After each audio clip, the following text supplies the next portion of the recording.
Hi friends, welcome to our channel.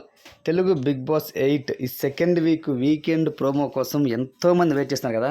Even నేను కూడా wait చేస్తున్నా. ఎందుకంటే ఈసారి యాష్మి గౌడ అలానే ప్రేరణ అని వాళ్ళు మ్యానిపులేట్ చేసిన విధానం కానివచ్చు, నిజంగా ఎంత నీచంగా ఉంది. తొడగొట్టడము, పాట పాడడము, క్లాప్స్ కొట్టడము, ఇమ్మెచ్యూరిటీ కనిపించింది అని చెప్పచ్చు అనమాట. యాష్మిలో పాపం నబీల్ని అనవసరంగా అవుట్ చేశారు, గేమ్ నుంచి బయట పంపించారు అని చెప్పుకోవచ్చు. ఇది ఎంతవరకు కరెక్టో అని ఈసారి నాగార్జున గారి కోసం చాలామంది అయితే వెయిట్ చేస్తూ ఉన్నారు. ఇది మటు వాస్తవం. అందులో నేను కూడా ఒకరిని.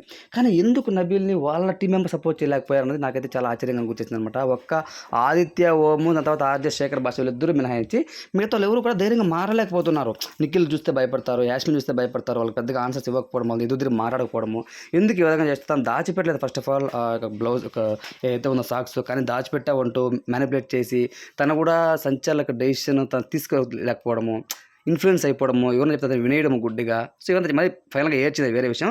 బట్ ఏది ఏమైనా సరే ఆ విధంగా చేయడం ఎంతవరకు కరెక్ట్. నబీల్ విషయంలో చేసిన చాలా తప్పు అని నాకు అనిపించింది. అలానే సోనియా ఏంటంటే ఎమోషనల్ కనెక్ట్ అయిపోతుంది. రాసుకో 100% తను ఆడుతున్నా సరే, బట్ ప్రవర్తన బాగాలేకపోతే బయట ఆడియన్స్ మెచ్చుకోరండి. ఎంతమంది న్యూడ్ చేస్తున్నా తెలుసా సోనియాని అలానే యాష్మిని. ఇన్స్టాగ్రామ్ ఓపెన్ చేస్తే వాళ్ళ కింద కామెంట్స్ చూస్తే అబ్బాబాబా బాబోయ్ అసలు అంటే మళ్ళీ కొంచెం బాధ అవుతుంది.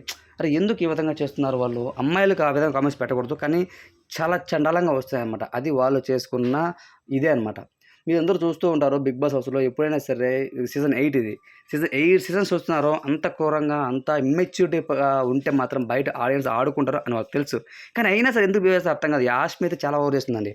ఇప్పటి వరకు మనం సీజన్ 8 వరకు చూసాం కదా, ఇంత వరస్ట్ కండిషన్ ఎవరు చూడడం లేదు అనేసి పెద్ద పెద్ద రివ్యూవర్స్ ఆదిరెడ్డి గారు సైతం చెప్తున్నారు. ఓకే, వరస్ట్ క్యాండిడేట్, అసలు అమ్మాయి అయినా కాదా అనే విధంగా మాట్లాడుతున్నారు. మరి చూడాలి నాగ్ సార్ ఏ విధంగా వాళ్ళని పనిష్మెంట్ చేస్తారనేసి. బట్ నేను నిజంగా వెయిట్ చేస్తున్నా, ఇంకా వస్తుంది ప్రోమో అనేసి.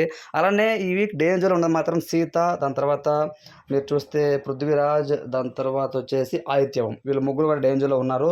మ్యాక్సిమం ఈ వీక్ ఆదిత్య ఓం కానీ అయితే సీత కానీ ఇద్దరు ఒకరిలో అవకాశం ఖచ్చితంగా ఉంది.